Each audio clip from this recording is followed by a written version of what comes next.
All right, we are live on YouTube and live in the Zoom room. Awesome. Wonderful. Okay, now let me get my screen set up here.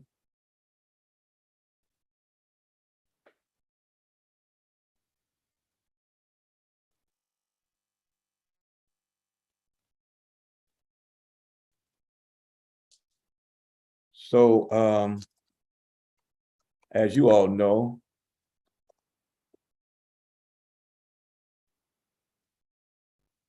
we are looking through kind of sort of the backstory, the other detail that sermonically, would just be a little bit too much. And there's always backstory. There's always back stuff that in the scriptures. So again, we're in Genesis and we are going to look, we're gonna travel tonight from Genesis 39 to about Genesis 40. Tonight we'll do just a bit of a recap, just to bring us up. Hey there, Jeanette in the YouTube space. And then we'll push forward. So let me do this. Now, we all are familiar with Joseph's story. Hey there, Jackie in the YouTube space tonight. All right. We're all familiar with the Joseph story. And in retelling the story, it's always something fresh about it. One thing about the scriptures, you can go over the stories as they have been for at least 2,000 years. The New Testament is at least 2,000, and the parts of the Old Testament are even longer than that. Hey, Janice in the YouTube space. So, but these stories have been retold and retold and retold and retaught and retaught. Hey, Isla, YouTube space. We can go over those stories, and there's always something either fresh about it or there's some fresh insight in it. Or sometimes, okay, got you, Jackie. Or sometimes there's this fresh insight we get, or sometimes both. So this is going to be a little challenging for maybe some. So the Joseph story, especially this part of it. We haven't got to the turnaround part yet. We know there's a turnaround, but here it is. Joseph don't know it's a turnaround, okay? And so one of the challenges is put ourselves in the Joseph space, because he don't know things gonna turn around. We know what the end of the story looks like, but Joseph don't know what the end of the story looks like. So if you put yourself in Joseph's place, hey, Annette in the YouTube space, if you could take the music that we grew up on, I'm talking about R&B, I'm talking about soul, I'm talking about Lamont Dozier just passed away about a week ago. He was a part of that team, Holland Dozier Holland, and they wrote so many incredible songs for so many groups. Think about, it don't have to be them. Think about a song that if you were in the place of Joseph, what would comfort you?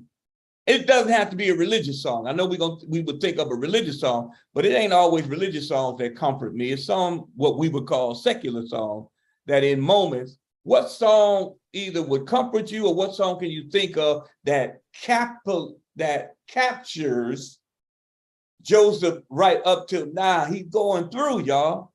We know the end of the story. Joseph don't know the end of the story. What song kind of captures what has happened from 17 years old and the experiences he's had, up to now, he is Potiphar's house, but he got a big letdown because of Mrs. Potiphar. What song? Y'all, those of you in the YouTube, you can put it in the chat. Those of you who are in the Zoom room, you can just shout it out.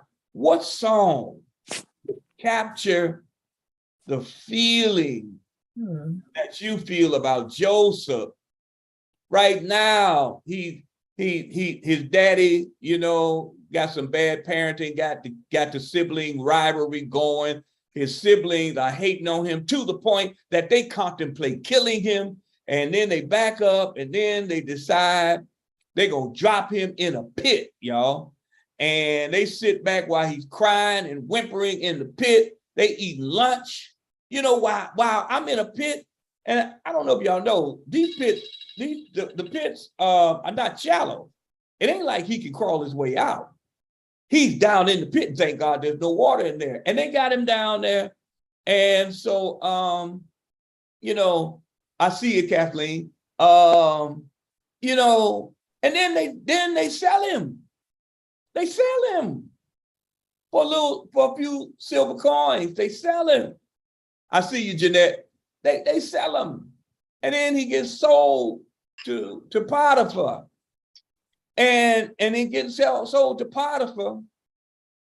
He does well for a minute, for a little while. We don't know how long. But then Mrs. Potiphar, I can say this now, she wanna show him what the show P Valley is like. she wanna and he good boy, he's good. He's like, no, I can't do this. And then she lies on him. And husband comes home, throws him into prison, y'all. He in prison. I mean, every step is somebody else that did something wrong to him. So what song? I saw Kathleen put in the chat, Joy and Pain. Yeah, that one can what's the line in there? Love can be bitter. Love can be sweet. Sometimes devotion, sometimes deceit. The ones that you care for seem to give you so much pain. He says, but it's all right. They're both one and the same. Yeah, Frankie. That's a good one. That's a good one. There is Jeanette said Marvin Gaye, Trouble Man. He'd say, I come up hard, but I had to fight. Yeah. I didn't make it, baby. Overnight, whatever. I come up hard, but that's okay, because the trouble man, blah, blah, blah, blah. Jerry texted me, they born, y'all remember Albert King? Albert King had that song, Solomon and Robert, that song, Born Under a Bad Side. Ooh, y'all y'all young folk, Pepper and Trish and Nicole and Cap, y'all young folk, y'all ain't heard no Albert King, but if you get a chance, go to the YouTube and pull up Born Under a Bad Side. That's a good one. Born Under a Bad Side. What else? Any other songs you think of that would capture this experience, this horrible experience, this experience of being betrayed by brothers that's supposed to take care of you, messed over by a daddy that's supposed to protect you, then lied on by a woman that you ain't had nothing to deal with, and then messed over by a man who didn't have the good sense to deal with the one that was the problem, which was his wife. Trish says, what's going on? Another marvelous Marvin one. What's going on? And Pepper say the first that comes to mind is Grandmaster Flash the Message. Ooh. Child is born with no state of mind, blind to the ways of mankind. God is smiling on you, but God's frowning too, because only God knows what you'll go through. You'll grow up in the ghetto, living second rate, and your eyes will sing a song of thee hate. The places you play and where you stay look like just one great big alleyway. You'll admire all the number book takers, the pimps and pushers, and the big money makers, driving big cars, spending 20s and 10s, and you want to grow up to be just like them. Yeah, don't push me. Oh my goodness. What else y'all got? Aretha Franklin. Janice said, Aretha Franklin, don't play that song for me. Boom, boom, boom, boom. It brings back memories. Joseph don't want to hear no song that his brothers used to play and daddy used to play in the house. Don't play that song for me. Oh yeah, these are some good ones. Yeah. There's one that comes to mind for me. It goes like this. People say I'm the life of the party, 'cause I tell a joke or two. Although I might be laughing loud and hearty, but deep inside I'm blue. So take a good look at my face. You'll see my smile looks out of place. If you look closer, it's easy to trace the tracks of my tears. Woo. That's some lines, ain't it? They had some lines back then, y'all. They could write some lines. Smokey said, oh my goodness. So yeah, I mean, that is very helpful in looking at this drama that this brother's going through, because music has a way of capturing moments for us. Y'all all can think of moments where certain songs, whether it was intentional or not, it could be a song that just get played on the radio, and a particular song, when you were going through something, it could be a high moment, could be a low moment, could be a melancholy middle moment where a song was played that captured that moment. When you think about it now and you go back, you remember this song, you know, because music has a way of doing. Uh-oh.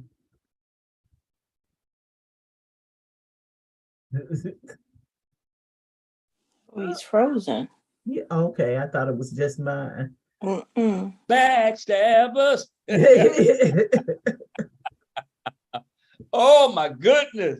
Oh my goodness. That album, I never will forget that album, because I won that album on Bobby OJ. I think it was WJPC.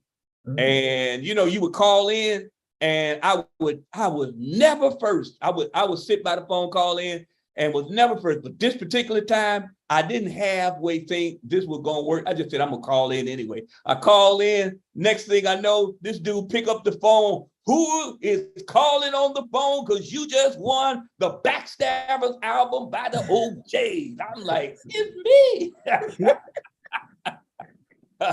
So that album special to me, y'all. Yeah, music is incredible for how it just gives us perspective, or how it helps us then make sense of stuff we go through, which is why, you know, there are times where you go through down times and there's a lot of stuff you stop doing. You become isolated, you become insulated, you become, you know, adverse to being and doing things. One thing don't ever do, don't ever stop playing music. I've been there. You know, there are periodic times where I deal with disappointment and depression. It's just periodic. You know, it is just the way it is. And in those times, I used to, for years, I didn't have Sirius. So I would be listening to WBBM. That was all I listened to. WBBM for years, because I always wanted to stay up on the traffic. And then what was going on? Well, that was not giving me comfort in my soul, right? And I didn't, the stations, when you just got a regular radio, the stations that are on, I get tired of. So 107 and 106, it's too many commercials, and it's all a formula. They're playing the same song and all that. And I just, because I like variety. I listen to all kind of music. So because I had to get another car, I ended up getting Sirius. And that's the trick, baby. That's the trick. So, now that's all I listen to because it's spiritual. It ministers to me. You know what I mean? It gets to where your Pandora's another one. See, and the variety for me. So I'll go from classic rock, I'll go to blues, I'll go to jazz, I'll go to R&B, and all of those do something for me, right? Because music is spiritual. So when you're going through, the one thing you don't ever do, of course we know, don't stop praying and all that type of stuff, but don't stop playing your music. It don't have to be religious music. If religious music is a thing for you, then play it. What I'm saying is all music is essential and spiritual. I don't know what song brother Joseph would have played, but you can believe that there was some music that was a part of his life. These are African people. These are Black African people. He's going into Egypt. He is an African Hebrew. I wanted to get that picture. Isla put the picture up, I think, where it showed this young white boy among all these Black boys. And it said, when Jesus hid in Africa, hid in Egypt. And, it just makes the point that this wasn't no hiding, and this wasn't true. Jesus did not look like they depict him if he's gonna hide in Egypt, right? And so I wanted to get that picture tonight. I just didn't get a chance to get it. But yeah, to show you, because these are African people. When Joseph goes to Egypt, Joseph looked just like the people that were in Egypt, okay? Looked just like them. And the people in Egypt looked just like Jesus. The only difference was they had different cultures, right? So music was essential. And so I wanted to start out with us now, as we look at the story and walk through the story, just begin to think about, how is this young brother, how is he, I don't want to say stay sane, that's an easy way to say it. How is he keeping his keeping composure? How is he dealing with the disappointment? Kathleen's right. He might have listened to the Psalm, might have listened to Psalm 27. So here is the problem with that, Kathleen. So Psalm 27 came like maybe 500-600 years after Joseph. So no doubt there were some Psalms, some early, because Psalm just means song. There were some that, but there are a bunch of them that were written that we look at. They were written way after Joseph. But see, you make the point. That's the point, that they had a body of music that they created. They created songs, what we could call psalms. They created music. These are African people. And the thing I like to reinforce is that they didn't have secular and sacred. They didn't have religious songs and then songs for the club. They didn't have that. All their songs were done for every occasion. Okay, they did. So the songs that they were doing when they were worshiping God were songs similar to that they would do when they were just throwing a party and everybody was, celebrating, a birthday and whatnot. because the songs were just that interchangeable in the sense that they weren't secular and sacred. So that's the only difference between us and them. So as we go through tonight and continually, I want to ask that you begin to think about songs and write them down. Write them down. You can share some with me on Sunday, or you can share some with me on next Tuesday in Bible class. But think about songs that would capture. If you want to capture one experience, for instance, when Joseph was in the pit, his brothers put him in the pit.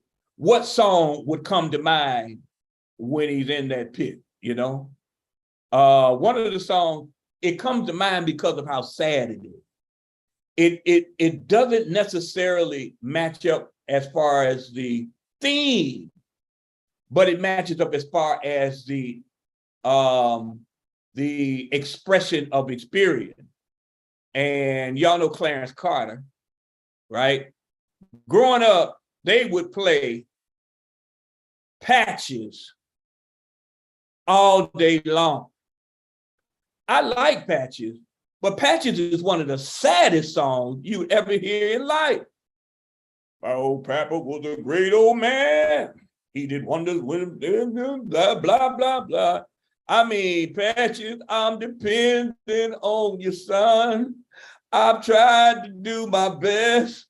My son, is up to you to do the rest. And then it goes, and you hear that doo, that music, that doo, that stuff that lets you know it's like a tear crying. He said, I remember the day that Papa passed away. I became a man that day. I'm like, oh my God. And then a strong rain came and washed all the crops away. And at the age of 13, I felt I had the whole world on my shoulders. Of course, Mama knew what I was going through. But every morning before I went to school, I had to chop the wood and make that too and all that. I'm saying, this is the saddest song you ever want to hear, right? But that song stayed in constant rotation. Why? Because there were people that felt like that. There were people that felt that, I can identify with Patches, what he went through. And then the end of the song, it is some good news. The music is still kind of somber, but it's some good news. Mama passes away and she's one of the angels now and, whatever. But when I thought of Joseph in that pit, Patches, I'm like, man, if they ain't singing that song around you right now, they are too. So that's my thing. So between now and Sunday and now and next Tuesday, think of songs that you feel capture Joseph's disappointment, betrayal, his false imprisonment, the lies told against him. And I'm gonna tell you this: when you think of those songs, the songs you think of will be songs that touched you in those same times. It won't just be songs you pull out the air. It'll be songs that touched you. So let's just kind of recap. We know Joseph started out 17 years old in this episode. 17. What were you doing when you were 17? I can tell you what I was doing. It was not sitting at home getting my lesson and writing and reading. It was that. At 17, there was a lot of smoke in the city. There was issues. And my wife, who was my girlfriend, is on right now. So we got to keep a whole lot between us two. Joseph is 17, y'all. And so at 17, when many people are going into a senior year in high school, some are graduating, Joseph is dealing with some hot hatred from his brothers. he brings the father bad report about his brothers. Again, because he wasn't liked by them anyway. And so his father obviously needed him to check on them. We went through the family dysfunction in detail last week. You can pull up the YouTube thing from last week and see that. His father makes a long sleeve robe. We remember it wasn't the Donny Osmond Technicolor Dreamcoat robe. It wasn't about the colors. The original Hebrew says it was a long sleeve robe, but it was special because they didn't have one, and they certainly didn't get one from Daddy. So they hated him all the more. He has two dreams. We remember the first dream he tells to his brother, the sheaves bow down to him, his sheaves. And they like, oh, you gonna be big baller now, huh? And then the second dream he tells to his daddy, the sun, moon, and the 11 stars. They bow down to him, and the daddy rebukes them and says, hey, boy, you gonna be over you and me and your mama? Nah, that ain't right. So, he gets rejected and rebuked, and his daddy later on sends him to check on his brothers. They supposed to be in Shechem. He gets out there. They're not in Shechem. The guy tells him they in Dothan. He goes to Dothan. They see him coming before he sees them, and they plot right there as he's coming. They say, well, let's kill him. We sick of him. Let's kill him. Can you imagine that? You ever been mad enough at a sibling that you just wanted to kill him? You ain't got to answer that. Please don't answer that. But they so mad they want to kill him, literally kill him. And then, they think about it, Reuben, like, I don't know if we want to do this. This is our brother, So, they throw him in a pit, and it had no water in it. And they sit down, eat lunch. And then Judah says, you know what? Because Judah obviously is thinking we got to pull him out the pit and take him home. Then he's going to tell daddy we put him in the pit. So Judah is saying, you know what? Let's sell his ass. Let's sell him. I'm sorry, please. He says, let's sell him. So, they see the merchant people coming along the way, and they scoop him out the pit. They get about 20 silver coins for him. Send him on his way. They get his coat, put some goat's blood on it, take it home, tell a big whopping lie to daddy. Oh, the animal devoured him. Here's his coat. Daddy goes in the morning, talks about take me down to hell, God, where I want to spend my life and all that type of stuff. Meanwhile, he's on his way to Egypt. He gets to Egypt, and he is purchased. He is not asked about it. He is not consulted about it. He is not given, the dignity of saying, is there something that you would like us to do with you? They say, you belong to that man over there named Potiphar. And Potiphar happens to be, as I've said before, the head security for Pharaoh. Takes him in. Potiphar immediately, as he's working, so he gives Joseph what he got to do. This is the work you got to do. Now, what Potiphar noticed in other folk, no doubt, that they do the work, they do it begrudgingly. He got to stay on them. He got to make sure that they complete their work, and he got to make sure they do it well because they have do it. But he watches Joseph, and he says something about that boy. And Potiphar realizes, as the text says, the Lord is with him. That, that shows us something, that people that don't worship God recognize that God is with you. Let me say that again. That people that don't have no relationship with God, they recognize God in you. That's why, incidentally, that's why people do the way they do with you and me, is because they see God in you. Okay? So don't. So Potiphar saw God in him, and his household began to flourish. It was all good in the house. And then, as fate would have it, we don't know how long this took. Mrs. Potiphar, shoot, by. she said, you want to shoot, you know, and Oh, salt and pepper. that's right.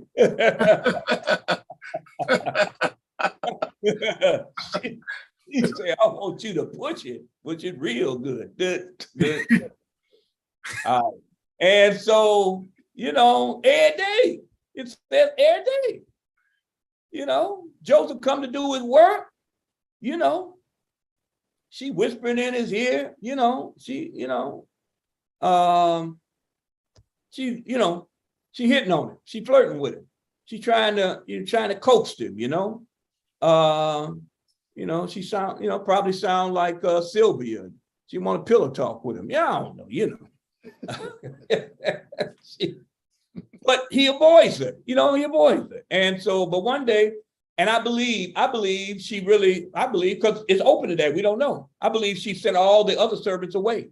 So that this day that he came to work, it would be just her and him.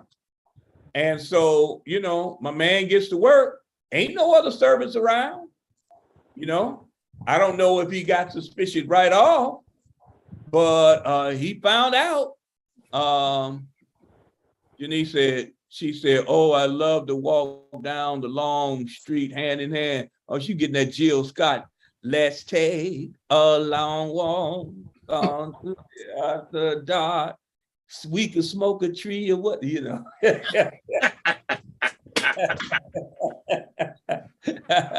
Well, she catches them this day, it ain't nobody there. And she like, come on, you gotta, like I say, Jennifer Holliday said, you gonna love me today. And so, he run away, but she's holding on to his robe. And then she realizes, you know what? Lord have mercy. Are there any songs that you remember about scorned women? There are a few. But she like, okay, you don't want me? Well, ain't nobody. The windows out his car. Huh? I bust the windows out his car. Yeah. I bust the window out the, a girl, what's her name? I can't think of her name yet. Y'all know her name. I think of it. Jasmine Sullivan. Jasmine Sullivan. I bust the windows out his car. Now, can I just stop right here? Not that I would do that. It just came to but that has happened quite. I know some people who have some women I know closely who have busted. It ain't Janice. Who have busted windows on either their boyfriend or husband's car. Why y'all do that?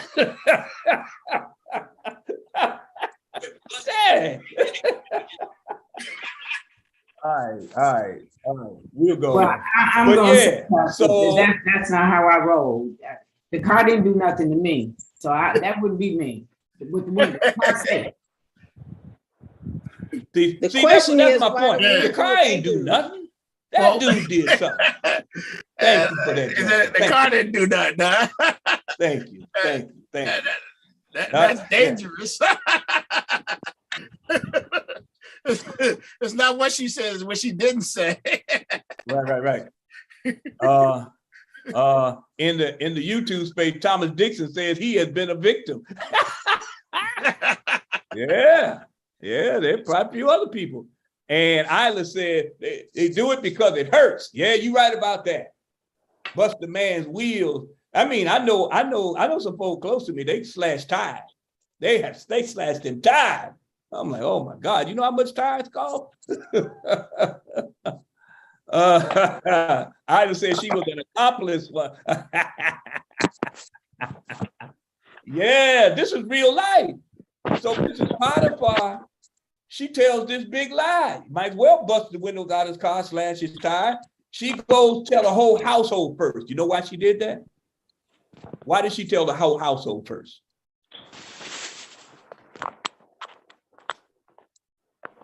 The reason she did it. Go ahead.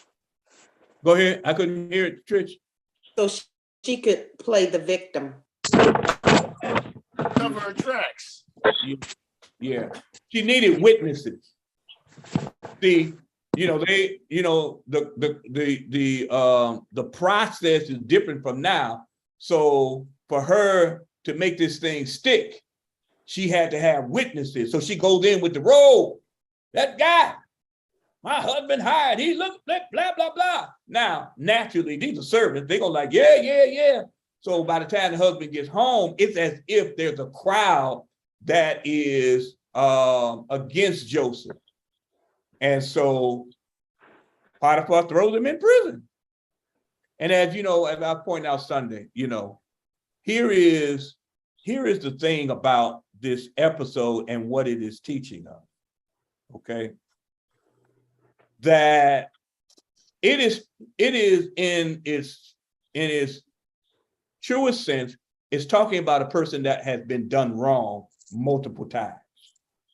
But it can also be applied to people who have been done wrong and same thing, have been done wrong or had something done to them because of somebody else, of even, an interaction somebody had with them. I was talking with somebody and it was either today or yesterday. They were talking about how they had to quit their job because they had to either quit, or, be motivated to say or do something to a person on the job who was giving them the blues.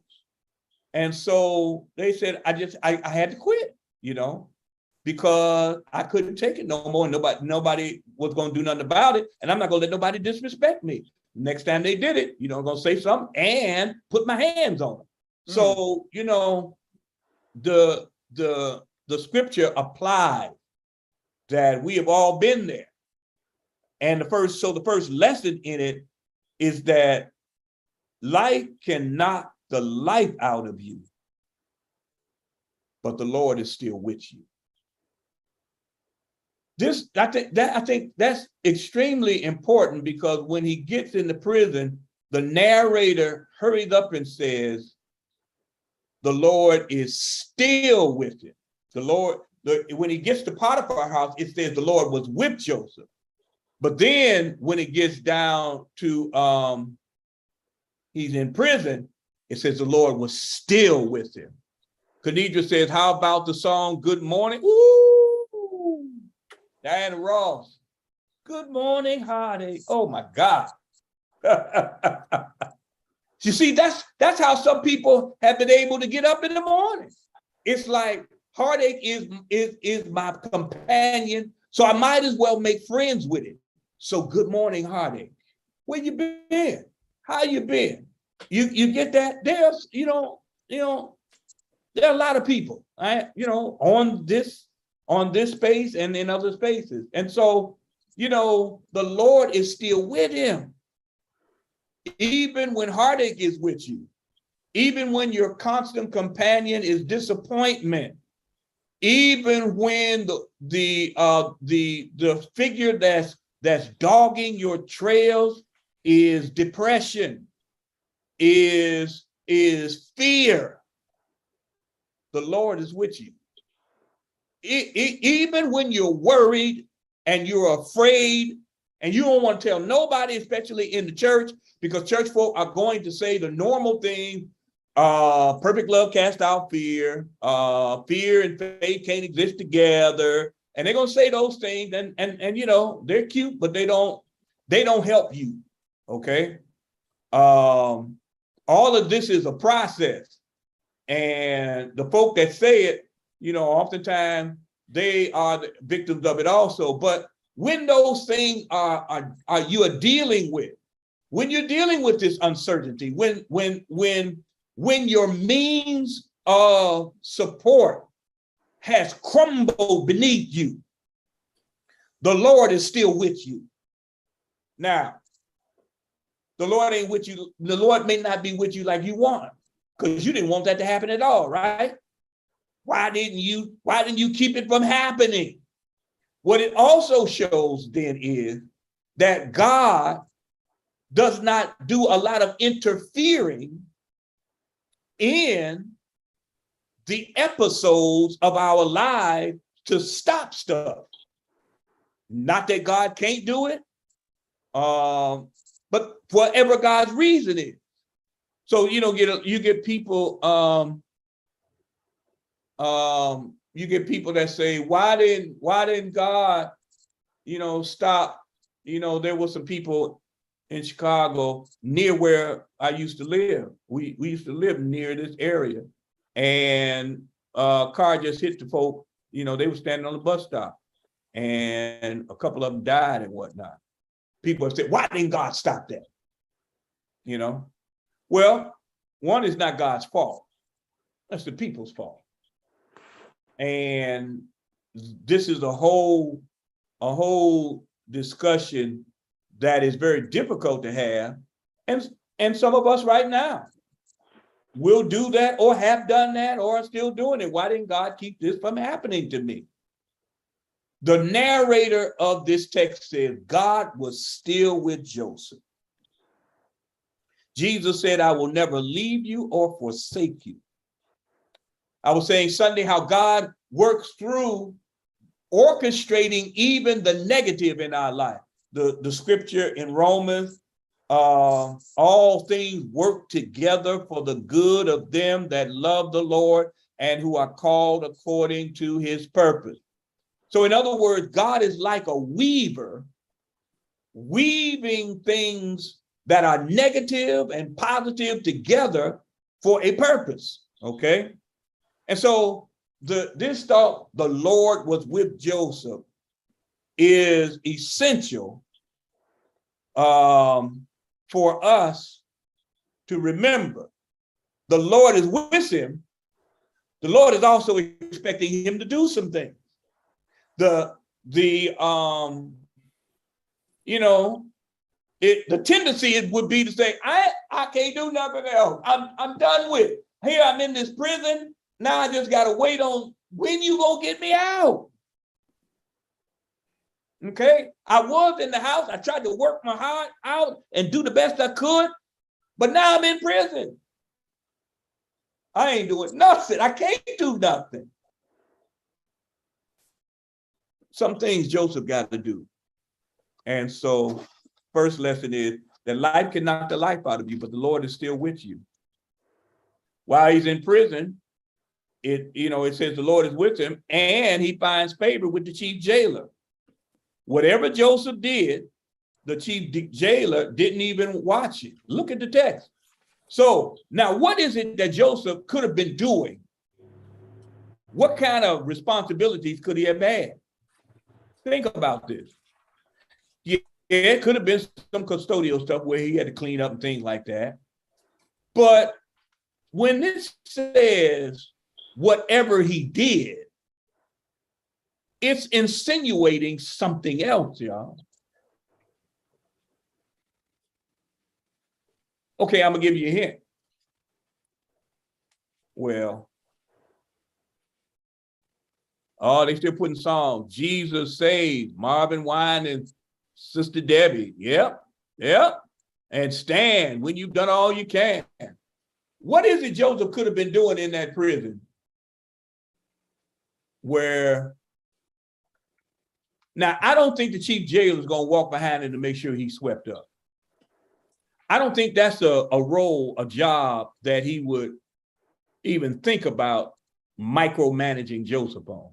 So what is it that he would have probably micromanaged or followed him? What do you think? Let's see. Okay. Oh. Let's hope that don't happen no more. Am I still good? Not freezing now, is it? Okay. Yeah. What is it that Joseph could have been doing?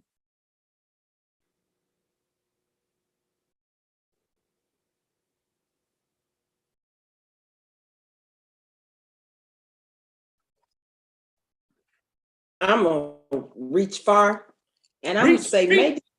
maybe he was praying out loud. Okay, okay, okay. That's quite a possibility. And it's not that much of a reach. Not at all. Kenidra is another one. Kenidra has another one. Nobody knows the trouble I see. That would be a good one. That would fit. That spiritual would fit because the context that the spiritual was written in is similar. Thank you for that. That's a good reach. That's not a long reach, Trish. Praying out loud. I mean, first of all, ain't no privacy there anyway, right? And so if you're gonna pray, you're gonna have to pray, and people gonna hear you. So, but what is it that the jailer would not have to micromanage, make sure he's taken care of, making sure he's doing right? It could have been Joseph's whole demeanor. You watch people, how they carry themselves in integrity, no matter what. He was in impoverished conditions, but he probably didn't look the part. He probably didn't look downtrodden. He did the work and just kept going. That's good. That's good. I'm all three of you all. When I say three, Jeanette put in the chat, making disciples. So all three of you, I'm gonna put it together because you're all on point in this. That what I'm looking at is he's in prison. He's not in the regular prison. I told you, he's in the prison where the king's prisoners are placed. So there are different prisons in this country. So the high profile people, they don't go to Crown Point, okay? They don't go 26 California, right? They don't go to Joliet, okay? They don't go to Westville. There are other places they go where, they can roam grounds and things like that, because they're high profile. He's in the king's prison, which means he has interactions with other prisoners more regularly, right? He is interacting with other prisoners, and he's interacting with other prisoners in the ways that you all are talking about. From his praying, remember what happened when Paul was in prison, him and Silas, and they were praying and round about midnight, but it said the prisoners were listening to them. The jailer was listening to them, right? He no doubt been praying.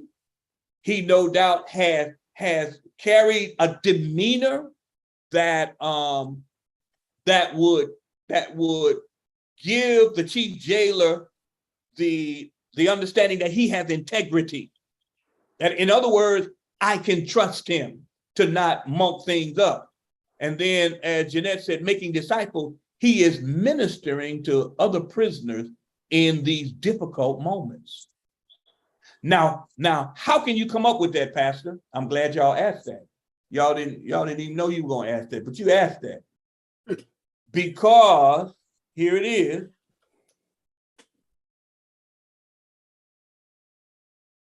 Sometime after chapter 40, verse 1. Sometime after is not a definitive time span. We don't know how long. But sometime after he's in prison, the cupbearer for the king, the baker for the king are placed in prison because Pharaoh was angry, it says, with them. We don't know why Pharaoh was angry, but we do know he was angry enough to put them in prison. That prison that Joseph was in, right? The chief jailer puts them in Joseph's care. Now, there are two reasons for that. One is that these are the king's staff people.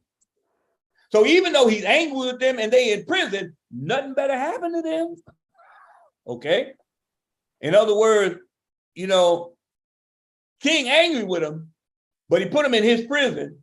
That means of all the others down there that are the king's prisoners, they stand. See, the cupbearer does what? He brings the cup of whatever liquid the king is drinking.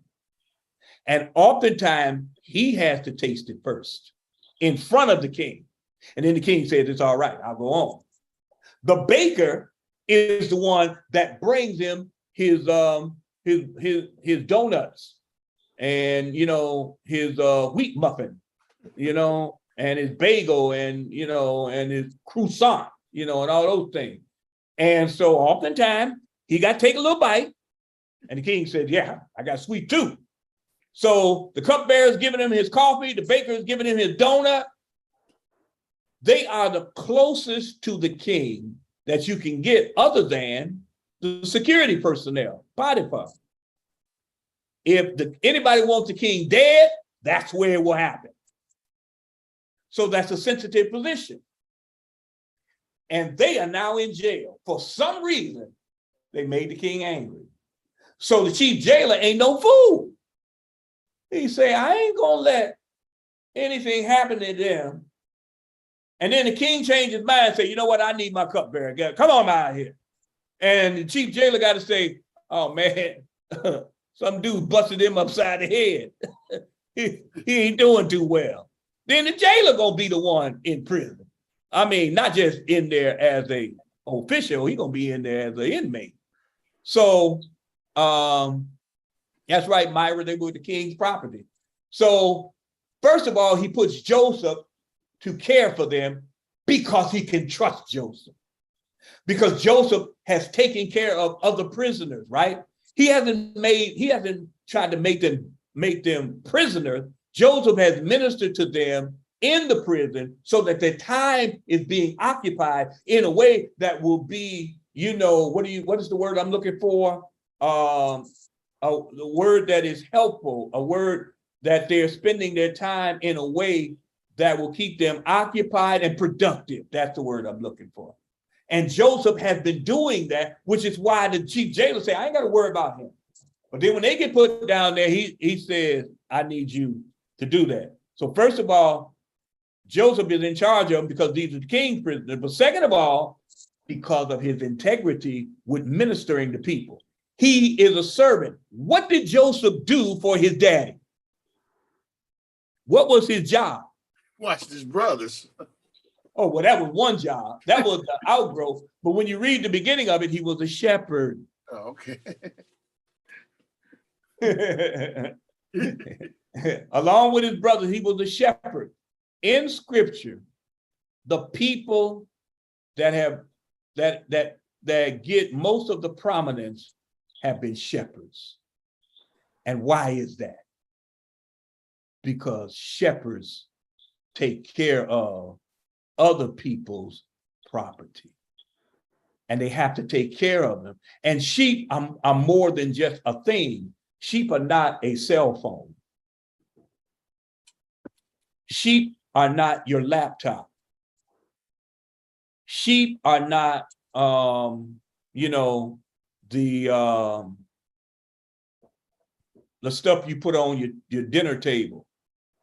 Sheep represent income, but they're also alive to the point you got to do some stuff for those sheep to keep them healthy. So when you read the book, A Shepherd Looks at the Psalm, we did this 10, 15 years ago in a Bible class. A shepherd looks at the Psalm. The shepherd has to rub oil in their ears so the bugs don't drive them crazy, and rub the oil up their noses because the bugs drive them crazy. The sheep will bust its head against a tree trying to get the bugs out that crawl in the ear. And so the sheep has to take time to rub that oil in and massage. The shepherd has to massage that into the sheep. The shepherd has to sometimes pick the lamb up and carry it back to the fold to calm it down. He picks it up so the lamb, where the lamb's heart is, will lay on his heart, and his heartbeat will calm down the lamb's heartbeat. You know, the shepherd's role was a very sensitive role, and it dealt with giving care to that which is alive, so that which is alive will thrive in its life. Oh my God, I just said something. It wasn't even in my notes. So it'll be on the YouTube recording. So somebody go back and get that and post that for me. A shepherd his role is to care for that which is alive so that that which is alive in his care will be able to thrive. That's right. The temperament is important, is essential. And Joseph, in this moment, is demonstrating the temperament, the kind, even in a very difficult situation. He could have laid in a cell. He could have wrestled with the responsibility and created problems. He could have done a lot of stuff that a lot of us would do, and rightfully so, in the sense of anger and frustration and bitterness will bring that out of you. But here, Joseph, composure, saying that I'm in here, and I don't want to say make the best of it, but if I'm going to be here, I got to do something good so that I feel like I'm still alive. You get what I'm saying? So he'd been taking care of prisoners, and he gets entrusted with the king's prisoners. Now it says, like, not long after that, they both have dreams. The cupbearer had the dream. Something like 3 branches he sees, and yada, yada, yada. And the baker had the dream, and he sees these 3 bowls or whatever, right? And he sees what happened. And so Joseph, one morning, the morning after they had the dream, Joseph sees them. And it's interesting the way the narrator puts it. He said, "What's wrong with you all?" In other words, I've been taking care of you. You've been pretty cool. Not that we've been laughing up here and, slapping our knee and having jokes and all that stuff, but he could tell that something was wrong. And he said, "What's going on? What's wrong? What happened?" And then they tell him, "We both had dreams, and there is no interpreter of our dreams, and our dreams troubled us." You ever see that opening? That opening is as big as the Grand Canyon. Joseph says, "Don't all dream interpretations come from God? Tell me what you dream." Now, this is the first indication that he recognizes that he has an ability, but he hasn't linked it up with purpose yet. You hear what I said? This is the first real moment where he realizes that he has some spiritual ability. He realizes that for whatever reason, God is working through him through dreams. And so he says, don't all dream interpretations come from God? Tell me what you dream. So the cupbearer tells him what he dreamed. And then Joseph interprets it. He said, "This is what it is. That 3 branches or whatever, that represents 3 days." He says, "In 3 days, Pharaoh will lift up your head." What does that mean? Anybody know what that means? Pharaoh will lift up your head. Anybody want to take a guess?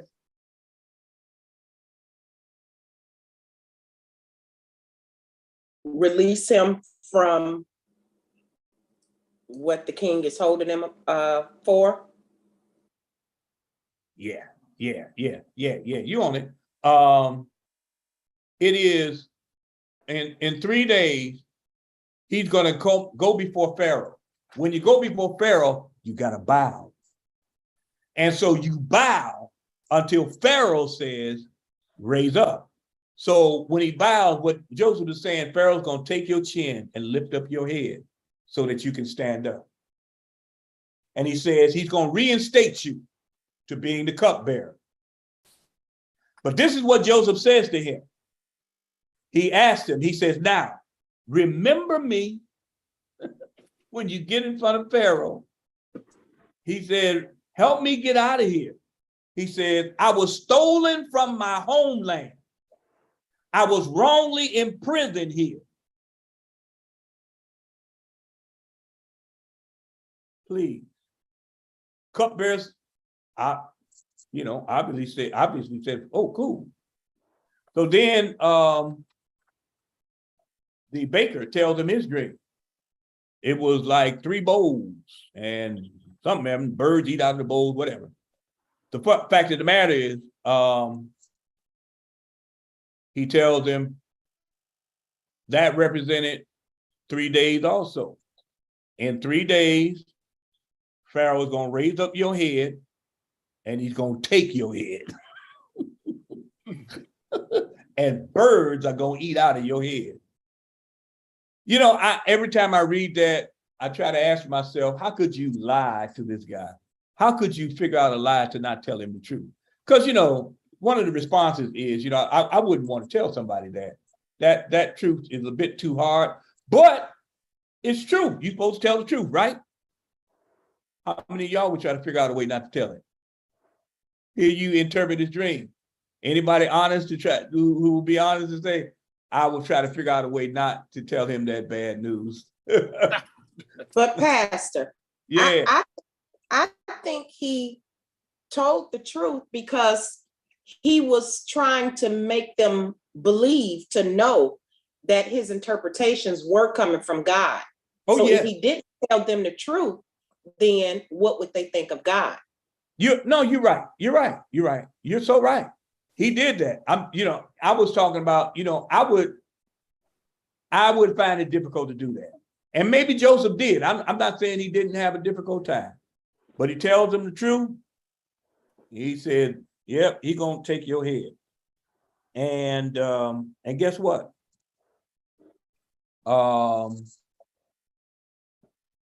It all comes out. It all comes out the way Joseph said. Let me give you lesson number 2 in this. It is don't look down on or mishandle.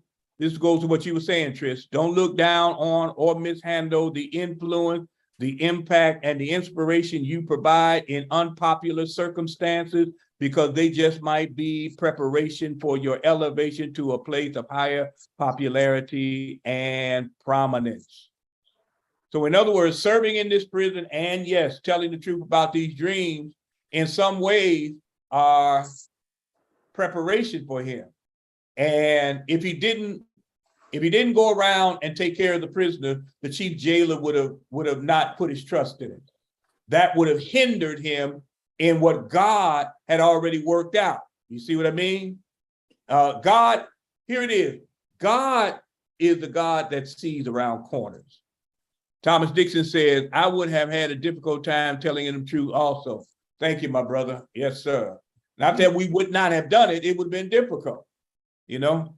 But if he had not been faithful with the prisoner, the chief jailer would not have found favor in him and would not have put him in charge of the king's folk there, the cupbearer and the baker.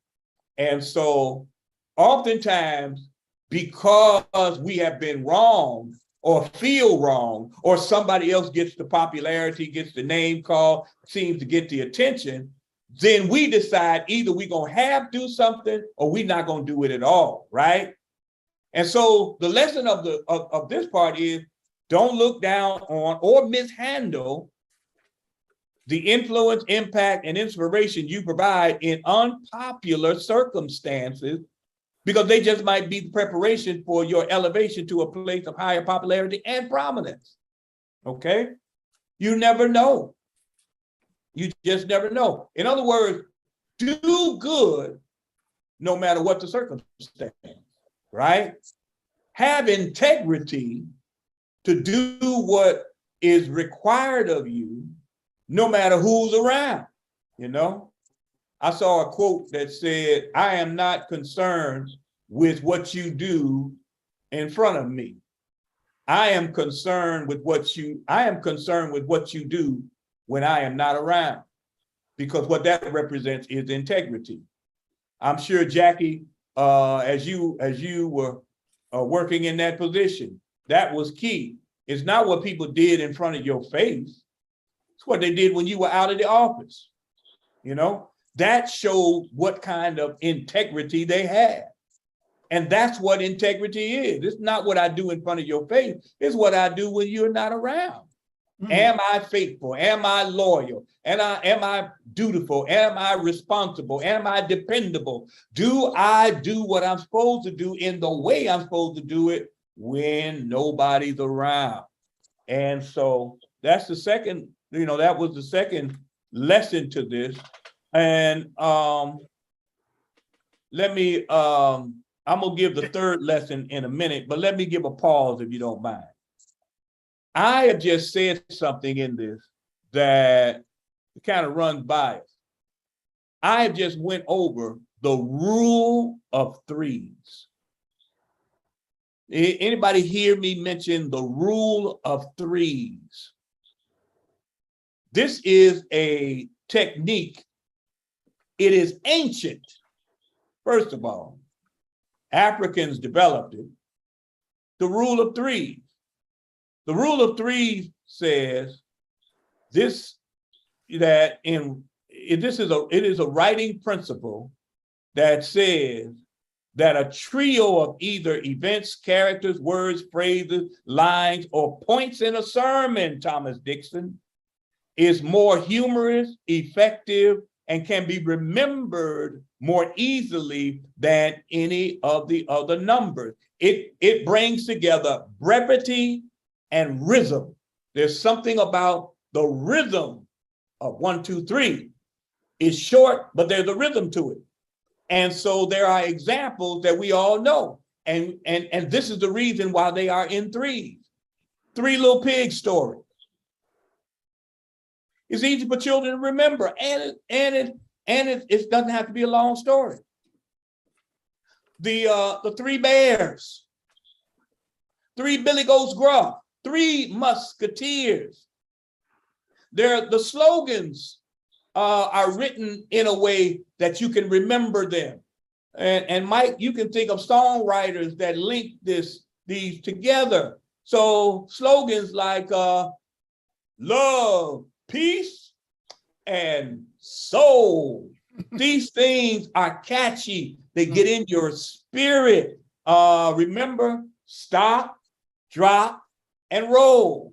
You're teaching that to people so that it is easier to remember. Turn in, turn on, tune in, drop out. Talking about the hippie crowd, right? Y'all remember this one? Snap, crackle, and pop. I want that cereal. What's the name of the cereal? That Snap, Crackle, and Pop. And then y'all know this one, life, liberty, and the pursuit of happiness. And there are so many others. So in just about, sermons do vary, but in just about every sermon, especially the Baptist preacher or Baptist influenced preacher, but you're gonna get 3 points. Why? Because the rule of threes, okay? And this rule is all through the scripture. I just gave you in the Joseph story a bunch of threes. The dreams that the cupbearer and the baker had threes. And the answer interpretation in 3 days, right? So that, maybe you'll pay attention when you hear the rule of threes, because it's all through the Bible. And there's a big rule of 3 that we all know because we Christians. What would that one be? Father, Son, Holy Ghost. Okay, that's one, but it's bigger than that. Huh? The Lord rose in days. 3 days he rose it, yeah. That's right. Yeah. That's right. That's the one we supposed to go out shouting on. Yeah. Oh, they hung him high and stretched him wide. He hung his head in the locks of his arms and he died. Oh, yes, he died. He died until the sun ran from the sky. He died until the moon dripped in blood. He died until the earth rocked and reeled like a drunken man. He died until death died. But early, 3 days later, he got up.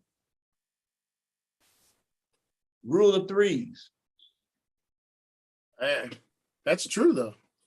When I was when I was teaching, we had pretty much I had my thing is if I got 3 students to go along with what I was going with, the group was going to work. Yep. You got 3 Yep. to agree. Yep. Adam. Yep. 3 just works. It just works. It does. It does. And that's why well, I ain't gonna say that's why, but I believe that's why the spiritualness of it. There are people that are into numerology, that numbers mean certain things. And 3 is one of those sacred numbers, y'all. And there's a lot to that. 3 has some sacredness to it. So let me give you the last lesson, because the 3 days passes by. Pharaoh lifts up both the heads of the cupbearer and the baker. The cupbearer he restores to serving serving Pharaoh's cup. The baker he lifts his head and takes his head, and the birds eat from the head. But the cupbearer forgot Joseph. When you open up chapter 41, 2 years later, Pharaoh had the dream. We're going to stop right there. Lesson 3 says, serving others, even when we are struggling ourselves, is not only gracious and generous, but might also gift us with the opportunity to experience deliverance. And that deliverance might also be delayed in our expectation, but in God's economy, it might mean there's another essential connection we must make that has greater impact beyond us. If Joseph had got out of jail when the cupbearer first got out, you wouldn't have Joseph in the position to interpret Pharaoh's dream. There is movement in the mess that he has had to go through. There is movement from God in the mess, the trial, the trouble, the difficulty, the problem, the problematic people, the issue, the health. There's movement that God behind the scenes is orchestrating for you and for me. The key is to know when we get to the spot and not try to get there too early and not miss it too late. God is moving all of us, no matter how young, no matter how old, no matter what's on your plate, no matter what not on your plate. God is orchestrating all of our experiences toward a purpose that we are to practice. Timing. Sometimes there's more than one delay. Joseph's delay in this case was 2 years, but the delay started before this. I mean, the cupbearer, it was a whole 2 years before he said anything. That adds on to. And we're going to talk about how Joseph, how old he is when he comes to the high point. And here is where the danger of us missing the exit, because it's taking too long, because I am just fit to be tied with the problems I have, and I just don't feel like doing anymore. Because I've done enough already and I should get more reward by now, I ain't doing nothing else. This is where we miss the exit. Mm-hmm.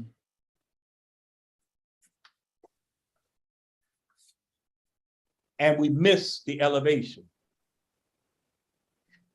It may not be In Joseph's case, his elevation was going to come on a world, kind of like a world stage, but that's not how it is with everybody. You know, Trish said the 3 is considered the perfect number representing harmony, wisdom, and understanding. Harmony, wisdom, and understanding. See, there's 3 even in the definition. So real good, real good. So yeah, there are lessons in this for us who've not only gone through several pandemics, pandemic of the virus, but pandemic of white nationalism, pandemic of dealing with a society that rewards wealthy people and punishes poor people. That's the society we live in. We're dealing with that, but also God is not stopping those things. God is weaving those things so that all things will work together for the good. Now, we're the key component in that and how we operate in our interactions with other people. Joseph's favor was activated by his interactions with other people. You get what I'm saying? God gave him favor. In other words, that's just another word for grace. God gave him grace, but it was only activated when it got shaken up. You ever get one of those things where, like those light things, they're supposed to glow, right? And you got to shake it up, and then it glows. Well, the only time Joseph could glow was when he was shaken up to do some ministry work, to help other people, to minister to others, to begin to offer others some comfort, some insight, some some camaraderie. And get this, Joseph didn't know none of these people. So this ain't about the people that you know that you minister to. You're supposed to do that. You know, and that's the thing we got to get clear. You know, it's like that movie that had Ivan Dixon, I think, or whoever in it. Young brother was telling his daddy was telling his son, you know, I pay the bills around here. I put food in the refrigerator and I keep the lights on and clothes on your back and all that. And the son said, don't put me on no guilt trip. You're supposed to do that. That's what you're supposed to do. You had me. You took on this responsibility. Don't put me on no guilt trip because you doing what you're supposed to do. So, in other words, the people that we know, that we interact with, that we interact with, you know, and we love, they're part of our family or they're close friends, you're supposed to, you call somebody a friend, you're supposed to be there for them. Otherwise, stop using the word friend. You call somebody in your family, they need help, you got to take care of them, you're supposed to do that. Had another brother, I know a real good brother, and his mother was ill, and he took her in his home. Now, he wasn't long married. He'd been married about a year or so. Had to take his mother in their home, and because they had to do home hospice with her. And it lasted a long time, but he had to take care of his mother, right? You know, and his wife had to adjust, and she was good with it, you know? But of course, you all know, you take care of somebody in the home, and this person is passing away before your eyes. She's in hospice. And so there was another person that we know, had known of his struggle, known that he was doing this, and he was doing it with a good heart and all that. And the guy said, man, you're going to get a reward in heaven. God got a reward for you. He said, I don't want no reward. He said, don't say that to me. He said, I don't need no reward for this. This is what I'm supposed to do. This is my mama. You get what I'm saying? Those things don't count as far as the ministry goes. That's what I'm getting at. Those things count as far as our fidelity to God in the people that God has placed in our life. We're supposed to do that. Joseph didn't know nobody in the prison.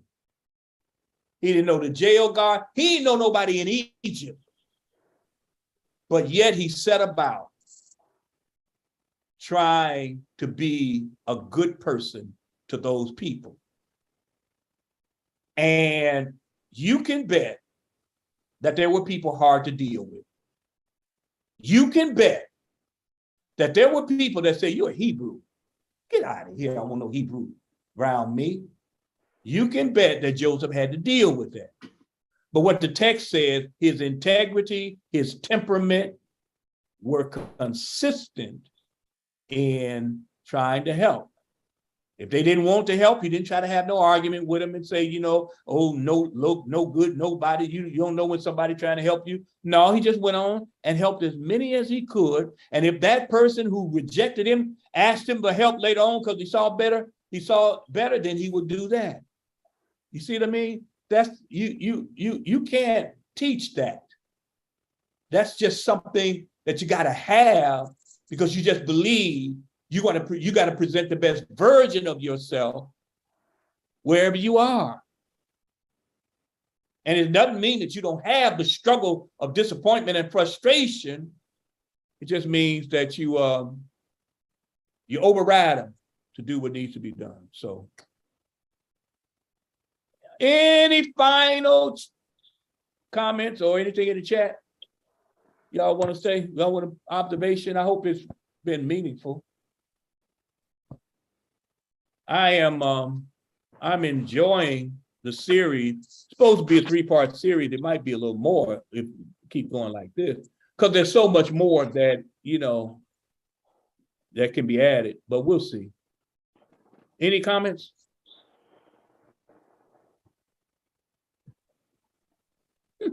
Hey, y'all ain't right. Y'all let me do all the talking. I mean, if I was gonna make a movie reference, it would remind me just like up until he was somebody like really stabbed him in the back. Andy Dufresne in Shawshank Redemption. He did everything. Oh, Yeah, he was just a good guy, and he did what he could do for people, and he eventually was elevated to, you know, just, and he didn't, I don't know. It just reminded me of his character. that is a perfect movie example. Mhm. Wrongly imprisoned, Right. but had integrity and got elevated. The warden had him doing all kind of stuff, but just a good guy, found favor with Red, Mhm. and Red was shot caller, so Red made sure everything was cool. But even Red didn't know he was working on a plan. Yeah. That movie. I love that movie because it just shows that, you know, you got to keep working your plan, and you can't tell people you're working your plan. You be good and you do all that, but he had an exit plan. Mhm. He was working an exit plan every night. It meant he couldn't sleep some nights, and still had to be fresh to work in the morning. Work your plan. Okay, that's an excellent one. Pastor, Hey, Yes, Pastor. sir.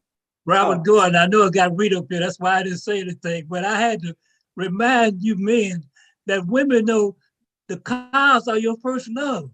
That's why they attack them. You love cars, your car, more than you love that woman. And sometimes you demonstrate. That's why they attack your car. I wanted to say that so bad with the reader up there, but this is me. I mean, that just came out the sugar in the tank, because that's your first love. That car. You know what? You done told our secret. Oh my goodness. Brother Gordon done told our secret, Solomon. We love us some car. Yes, sir. Ooh, mess with my car if you want to. Hey, I see that Pastor. head. Listen to you. I'm also thinking, excuse me, I'm also thinking about in our Monday Bible study, we're doing the shack. And so this reminds me of Mackenzie when he fell asleep. And right now we're assuming he's dreaming, and he needs his dream to be interpreted. So he's going step by step. So, I mean, it just reminded me of that. That book. That book is another, song, movie, book. I mean, this thing, if you see how this plays out now, people have written about it. People have sung about it. People have done screenplays and movies about the issue, the real issue that Joseph is dealing with is betrayal and disappointment and having a dream, right? Having a dream, a goal, a vision, an aspiration that was given to you. And now you struggle with bringing it to fruition because of all the things that are lining up in your way. So part of what it's telling us is that stop expecting your dream, your vision, your great aspiration to be automatically accepted and approved by people. Stop expecting that and work it in a way that people begin to see your dedication and your fidelity and perseverance, and the ones that are linked to you will then come to you. Now that's kind of hard to do. I mean, it's hard to do when you're trying to build something. Hey, ask me. I'm trying to build a church. Okay. It's kind of hard, but this is one of the lessons of life. When you're doing a great work that is beyond you. Jeanette put in, order my steps in your word. Al Hobbs. Who is Al Hobbs? That name is familiar. Okay. All right. Any other comments? This is good. I really appreciate y'all. This has been ministering to me. This story never gets old. Any other comments? Insights?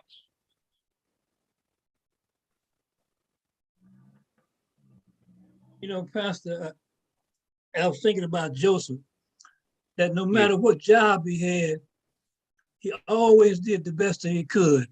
Yes. And I just remember when I was in the mill, and when I first started, they had me cleaning it up. And I really would do the best I can. They said, "Go on, you don't have to clean the mill up, But when it came for another assignment or for another, guess what? They chose me. I can't equip, but always just doing the best you can, no matter what kind of job they give you. Right. That's right. So that's what Joseph did. No matter what he was assigned to, he always did the best that he could. Gave his best. That's called integrity. Integrity. All right. Serendipity. There's a bit of serendipity in there too. Serendipity. Mike Carson, explain what serendipity is. That's like